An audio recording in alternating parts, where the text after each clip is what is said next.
We think if we are all aligned on what the goals are for a project and sort of like the major technical decisions, the rest will like easily work itself out as things come up.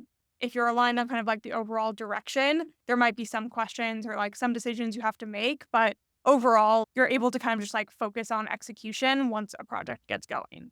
So what that looks like is we will spend time on what we call one pagers during quarterly planning.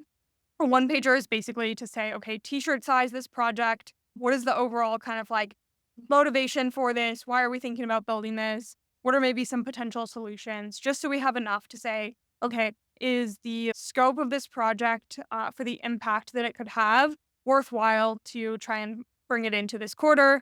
We do prioritize it. What does that mean in terms of what the team's quarter as a whole looks like? How much time is it going to take? That sort of thing. Once we decide what we're going to work on for a given quarter, we kind of do this stack ranking of projects and we draw what we call a cut line. So we say, okay, here's like the top 10 projects this team could work on. We think we're going to get through the top 8 of them. But in case we have more time, here are the next 2 that we want to be thinking about.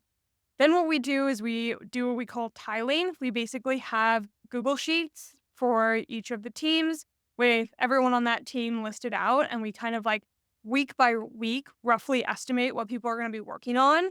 This is super helpful when there are those cross-team dependencies